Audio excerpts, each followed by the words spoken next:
Rebel News and Commentary with Nathan Ball. This is about subrogation. You can only use this when you owe on traffic tickets or somebody sues you for money.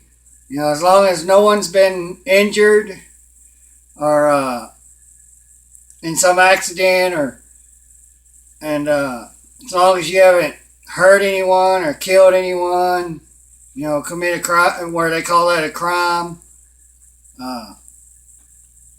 and you haven't ever robbed anyone or committed any fraud, you can use subrogation. It's only to be used for tickets and lawsuits against you for money. I'm going to let this guy, TJ, you can see at the bottom of the screen is who put this video out, and I'm just helping him to spread it. Welcome, this is TJ from urlaw.org. Today we're going to talk about winning court processes, and really what we think is one of the simplest winning court processes. If you've got someone coming after you, an agency, a lawsuit, that sort of thing, really an undamaged party, a non-victim party type of situation happening, you might want to pay particularly close attention, because a lot of people have been seeking remedies in the sovereign and patriot movement for years, and they really keep missing the boat by making it more complicated than it really is. I hope that in this short video I can get you a really good concept of what seems to be working, why it's working, how it's based in equity, which is what we really want. Yet so many people are way off in left field trying to get those things and don't really understand why they're not getting it. We're not about sovereign or patriot movements. We're not about all capital letter names or UCC1s or, glowing in the dark, floating on the cloud theories. We're just trying to stick with what works and what's actually going on in the court. See, so many of us think we have to prove something when we go in. Prove who we are, prove our status, prove our standing. You know, your standing certainly has to be proved. You have to be a party of an interest in what's going on. But you don't have to prove your status. You already have it. You're one of the people. And if these people are committing some sort of theft or fraud against you, you need to be the one to bring that up. And that's a winning strategy for winning. So we're going to talk about requiring the right of subrogation and not consenting. Remember that urlaw.org is a private member association. We do not give legal advice. We're just discussing principles and studies that we've all joined together and learned together from. If you want to find out more about urlaw.org, go to that website and find out about the free membership as well as the premium membership, which offers quite a few more features. So what is this big legal remedy? Well, first of all, subject matter jurisdiction is absolutely the one thing I think everybody should be focused on. Not so much, I'm not the name and I'm not crossing the bar and I'm not doing all these things. Yes, we've discussed those things and they might be factors, but they're not going to be what wins your case. So we want to focus on something that will win most types of cases. Child support, lawsuits, credit cards, mortgages, tax issues, criminal matters where there's not a true victim or somebody been harmed financially or physically, and or traffic matters. And so we want to go in there and find out what's really going on. And I wanted to just say that you can use this. He's going to tell you what to write down in the video. You'll see it on the page, what to write down. And it's not very long at all. And you can, when the IRS, if they've sent you a bill in the mail, you just write that down on a piece of paper and you send the bill with that piece of paper, because you got to put the bill in the envelope anyway, so that way they can have the address where to send it to, and they have to do this. You know, they have to uphold your request, but he'll explain the rest. So subrogation is a very important concept to understand, as all court cases are actually commercial transactions, even if it's criminal. And they make a claim to your securities to settle the charges or the claims. And they do so because you failed to do so. So this is the art. When the prosecutor comes in, he's bringing a bond. Now that bond is created in your name, but you failed to make a claim to it. And that bond could be used to set off and settle the claims or the charges or the bill. I think it might even work in a bankruptcy court. I don't know. We'll have to see if some members try it. But imagine being able to set off and settle every case peacefully and get them to do it for you without having to play any special games, be an expert in trusts or equity, spend years studying it. Just one simple concept. So let's talk about the definition of subrogation. And we have the lawdictionary.org/subrogation as one definition up here. The second one I like better, but this one will get you started. The substitution of one thing for another, or of one person into the place of another with respect to rights, claims, and securities. When the prosecutor comes in, he comes in with a bond. You fail to substitute your place in as the beneficiary and creator of that security and use it to set off and settle the case. That's basically what we do by an error when we go in there and enter a plea or just take a lawyer and don't open our mouth. We don't want to do that. So subrogation denotes the putting a third person who has paid a debt in the place of the creditor to whom he has paid it, so as he may exercise against the debtor all subrogation and substantial rights, which the creditor, if unpaid, might have done. So in other words, you're brought in, the name that all, this is where the all caps name might come in. You don't have to play this game though, but that's a debtor. And you, the man, are the surety for it. You need to come in and say, wait a minute, no, I'm the creator of this. I have the equity here. And so the equity by which a person who is secondarily liable for the debt and has paid it is put in the place of the creditor. Now, people run around out here saying, I'm the creditor, and all I'm saying is with this one move, you put yourself in that position. You don't need a bunch of UCC ones and papers filed. So this allows you to make use of all the securities and remedies possessed by the creditor. The creditor comes in, first of all, it's the prosecutor or the plaintiff at the moment, but once you make your claim, because they created it, because of your existence, you're now the creditor. And that's all you need to be a creditor. You don't have to go run around with a bunch of papers and proving anything. So in order to force the right of exoneration against the principal debtor or contribution against others who are liable in the same rank as himself. Let's look at the second definition. I think this clears it up quite a bit. Remembering, they're bringing a bond in, they wrote it on your name, you're the creditor. Your existence gave the credit existence. Okay? Just like when you sign an insurance policy, you create a credit instrument. Or a mortgage, you created a credit instrument. All right? The court is the place where all of this happens. And you need the court to exercise it and take care of it for you. So let's look at this other definition of subrogation from legal-dictionary.thefreedictionary.com/subrogation. I like this definition because it really does actually spell it right out for you. Remembering, if you've studied equity, which is a very advanced thing that a lot of people study out there, I've seen people give classes on it that they seem to take years to explain it to you. But in reality, it's just done with one simple thing. There's a bond there. We want to make our claim to it. And if we don't make the claim, then we're in dishonor. And they literally steal the bond and go make money with it.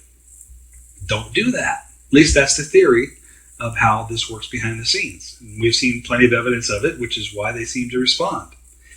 So, the subrogation of one person in the place of another with reference to a lawful claim, demand, or right, so that he or she who is substituted succeeds to the rights of the other in relation to the debt or claim, which is the charge or the bill of whatever the case is, and even if it's criminal, and its rights, remedies, and securities.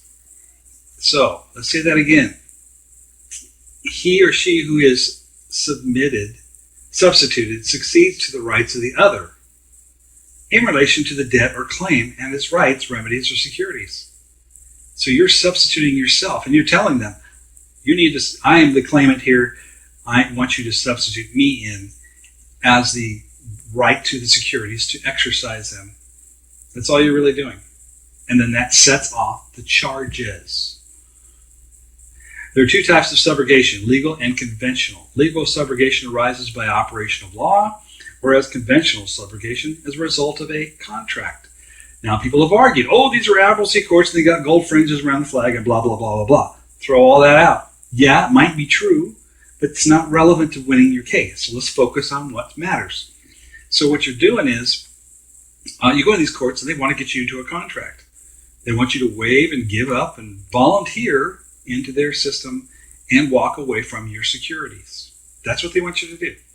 So if that's all you need to think about, you don't need to worry about whether you trip up and say your name or you have a driver's license or a U.S. citizen. Just throw all that out for a minute and just look at this. This is what's happening at the moment. All right? You have a right to come in here and make this claim. The purpose of subrogation is to compel the ultimate payment of a debt by the party who, in equity and good conscience, should pay it. The subrogation is an equitable device used to avoid injustice. Now, this is where we talk about equity. People have taught about equity. I'm going to give you the simplest way to ever look at it. You want equity, right?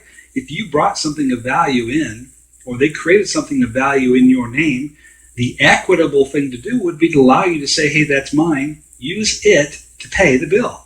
That's equitable, right? So that's what equity is. So you're saying, I want you to exercise my right of subrogation and use your instruments to settle the debt. And for someone to come, by the way, when you come to court and you want to sue someone, sometimes the judge will ask you for a bond. Why? Because you have to bring equity in case you do damage to them. Well, prosecutors and plaintiffs typically need to bring a bond as well. Now, they may or may not do it, but that's what they're supposed to do because they may damage you. Well, now you're saying, hey, I want to use that bond to settle off the debt because you created it in my name. Does that make sense? So, legal subrogation takes place as a matter of equity, with or without an agreement. So in other words, you just walk in there, you say, I want my equity. The right of legal subrogation can be either modified or extinguished through a contractual agreement. So you could waive this. It cannot be used to displace a contract agreed upon by the parties. Conventional subrogation arises when one individual satisfies the debt of another as a result of contractual agreement that provides that any claims or liens that exist as security for the debt, that's the charge, the bill, whatever the claim is in the court, to be kept alive for the benefit of the party who pays the debt. So you're saying, take the security that you brought into this bond, pay the debt with that. That settles the charges. It is necessary that the agreement be supported by consideration. However, it does not have to be in writing and can be either expressed or implied. The consideration is the bond that was brought in your name. You're just utilizing it instead of walking away from it and letting them profit from it while you go to jail for not doing what you should have honorably done, which is issue the credit. Well, that's what you're doing. You're issuing the credit. It was issued before you got there. You just need to tell them how to exercise it. The facts of each case determine the issue of whether or not subrogation is applicable. In general, the remedy is broad enough to include every instance in which one party, who is not a mere volunteer, pays a debt for which a second party is primarily liable and which in equity and good conscience should have been discharged by the second party. So in other words, the prosecutor brought this charge in. It probably has no standing in law, so you should have him discharge it. But you don't direct him to do it. This is the way we're not trained to do it. They tell you to just get a lawyer and shut up. No, you should walk in there and make this happen. So subrogation is a highly favored remedy that the courts are inclined to extend and apply liberally. Well, actually, they have to. As far as what we've been able to find, they really have to. The ordinary equity maxims are applicable to subrogation, which is not permitted when there is an adequate legal remedy. Now, all these guys are running around saying there's no more courts of equity or there's no more, throw all that stuff out of your brain. Here it is. It's telling you. The ordinary equity maxims are applicable to subrogation, which is not permitted when there is an adequate legal remedy. Okay? The plaintiff must come into the court with clean hands, and the person who seeks equity must do equity. So I seek equity, so I must implement equity. That's what it's saying. So if you don't do it, you're in dishonor and you go to jail or you lose. So you're fighting the wrong issues when you go to court. The remedy is not available when there are equal or superior equities in other individuals who are in opposition to the party seeking subrogation. Trust me, nobody has a higher claim to your equity than you because you created it. The remedy is denied when the person seeking subrogation has interfered with the rights of others, committed fraud, or has been negligent. This is where it's very important. This will probably not work if you've defrauded somebody, you've harmed them, you've stolen from them, you've killed them, you've raped them, you've robbed from them. In other words, you've done a harm. You've been negligent. This is when equity gets thrown out the window. This is why people say you have to have a damaged party for the court to go forward. Well, that's technically true, but they do it anyway, don't they? Because you don't come in and actually turn the court into the proper transaction, which is this, subrogation. People are missing it. The right to subrogation accrues upon payment of debt. The subrogee is generally entitled to all creditors' rights, privileges, priorities, remedies, and judgments. By the way, you're the subrogee when you ask. If you don't ask, you're not. So again, the subrogee is generally entitled to all the creditor's rights, privileges, priorities, remedies, and judgments, and is subject only to whatever limitations and conditions were binding on the creditor. He does not, however, have any more extensive rights than the creditor. So, you can't go do harm and hurt the other guy, but he brought this thing in, the prosecutor, the plaintiff. You need to take it, make your claim to it. You become the creditor. This flips the case around. It kind of makes you the plaintiff. And now you have the creditor's rights, privileges, priorities, remedies, and judgments.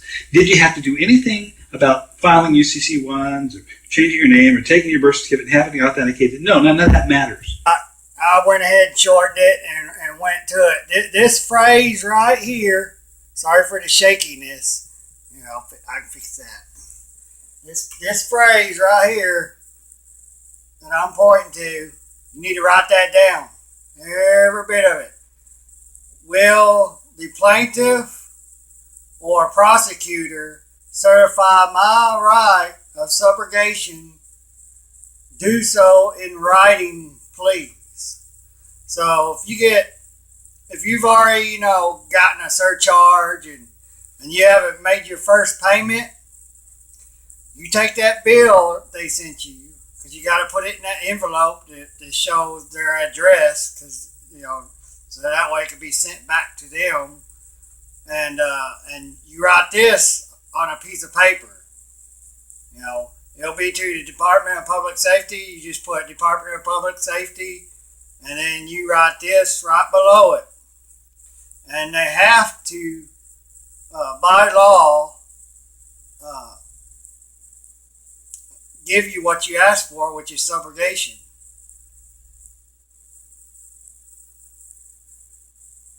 So, this is all you have to write down. You're getting letters from the IRS that you owe them. Well, you do the same thing.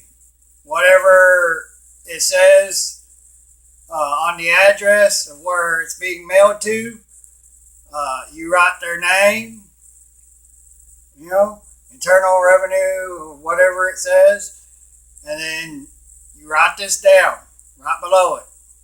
And you mail it in, no money. You send them no money. And they have to, they're obligated to enforce your right to subrogation. So I'm going to end it right here. This is Nathan Ball with Everyone Is a Commentary. If you like the video, hit the like button. Leave a comment. Tell me what you think. If any of you are watching this and you've done this, let me know how it worked out, because I'd like to know. I just learned about this just now. So, you all take care.